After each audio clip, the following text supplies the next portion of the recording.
ચાલો મિત્રો, વાનેચા ફેમિલી વોકમાં આપનું હાર્દિક સ્વાગત છે. આજે હું તમને સરસ મજાના જે જાસૂદ ઉપર ઘણા બધા ફૂલો આવેલા છે તે તમને બતાવું છું. મિત્રો તમે જોઈ રહ્યા છો, હવે શિયાળાની ઋતુ હોવાથી સરસ સરસ મજાના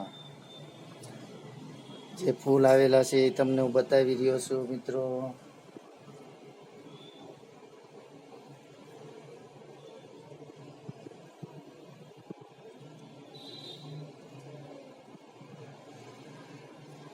કારણ કે હાલ શિયાળો હોવાથી દરેક વૃક્ષોને દરેક છોડને સરસ સરસ મજાના ફૂલ આવી રહ્યા છે. મિત્રો જે તમે જોઈ રહ્યા છો,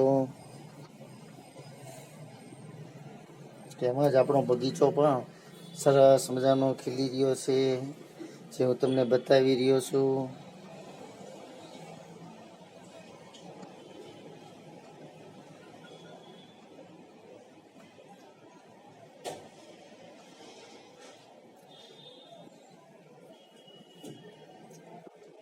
ચાલો તો મિત્રો, હવે આપણે સરસ મજાની જે રેસીપી બનાવવાની છે તેના માટે આપણે હવે રસોડાની અંદર જઈએ. મિત્રો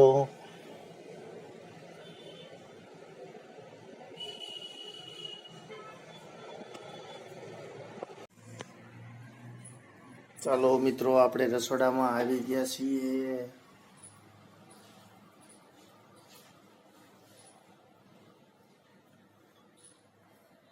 આજે આપણે સરસ મજાની જે રેસીપી બનાવવાની છે તે હું તમને બતાવું છું. મિત્રો આજે આપણે સરસ મજાના પાકા કેળાનું ચકરી શાક બનાવવાનું છે. મિત્રો તો તમે જોઈજો, કારણ કે આજે આપણે મસાલેદાર પાકા કેળાની ચકરીનું શાક બનાવવાનું છે. મિત્રો ઘણા લોકો કાચા કેળાનું શાક તો બનાવતા જ હોય છે, પરંતુ આજે આપણે પાકા કેળાનું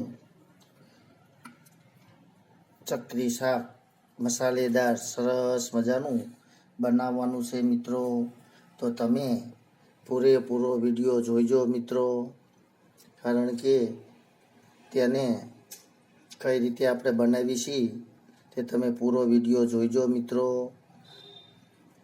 મસાલેદાર કેળાના શાક સાથે આજે આપણે ભાખરી જમવાની છે. મિત્રો તો આપણે ભાખરી પણ બનાવશું. ચાલો તો આપણે હવે સરસ મજાનું શાક બનાવવાની તૈયારી કરીએ. મિત્રો ચાલો મિત્રો, આજે આપણે સરસ મજાની જે રેસીપી બનાવવાના છીએ કેળાની ચકરીનું શાક, એટલે કે પાકા કેળાની ચકરીનું શાક બનાવવાના છીએ. તેના માટે આ રીતે આપણે પાકા કેળાને સરસ રીતે કટિંગ કરી લઈએ. મિત્રો જે તમે જોઈ રહ્યા છો,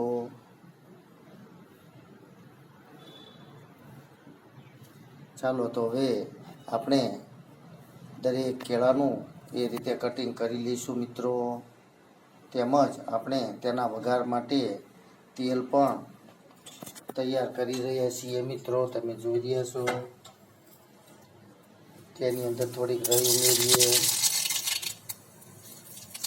થોડુંક આખું જીરું, થોડીક હિંગ,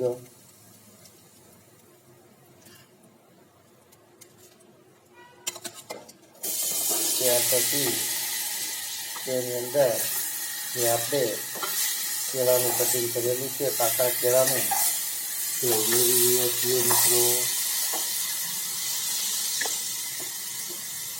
સ્વાદ પ્રમાણે મીઠું ઉમેરી દઈશું. મિત્રો તેમજ થોડીક હળદર,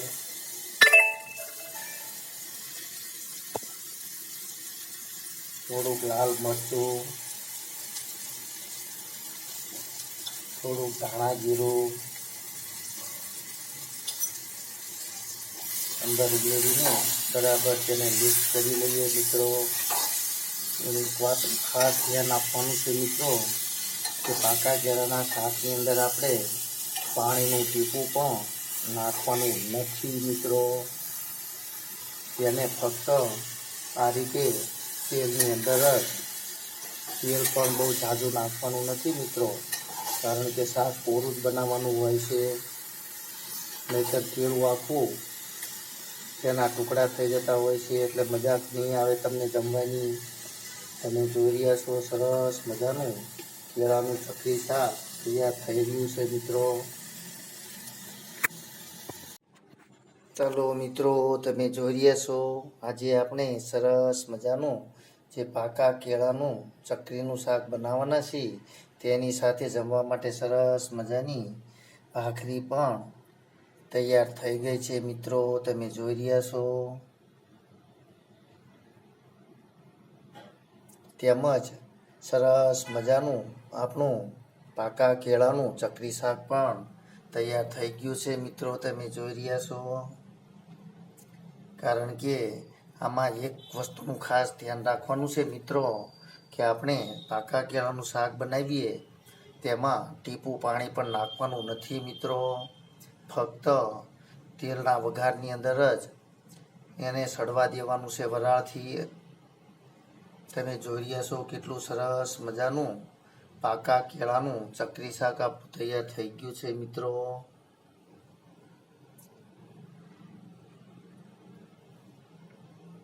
ચાલો તો આપણે હવે થાળી તૈયાર કરી લઈએ મિત્રો. ત્યાર પછી હું તમને બતાવીશ મિત્રો. ચાલો મિત્રો, તમે જોઈ રહ્યા છો સરસ મજાનું આપણું પાકા કેળાનું ચકરી શાક તૈયાર થઈ ગયું છે. તમે જોઈ રહ્યા છો સરસ મજાના કેળાના ચકરી શાકને આપણે હવે જમવા બેસવાનું છે મિત્રો. તો ચાલો તમને હું થાળી બતાવી દઉં. સરસ મજાનું પાકા કેળાનું મસાલેદાર ચકરી શાક છે, તેમજ સરસ મજાની ભાખરી છે, તેમજ તેની સાથે જમવા માટે રહેતા મરચાં છે મિત્રો, તેમજ આપણી મીઠી મીઠી છાશ છે, તેમજ તેની સાથે પાપડની જગ્યાએ સાબુદાણાની ચકરી પણ આપણે સર્વ કરવાની છે મિત્રો. તો ચાલો આપણે હવે આજે જમી લઈએ, કારણ કે આજે હું તમને આપણા જે ત્રીજા માળના બગીચાની અંદર જ બેઠા બેઠા જમવાનું છે તે બગીચો પણ બતાવી દઉં મિત્રો.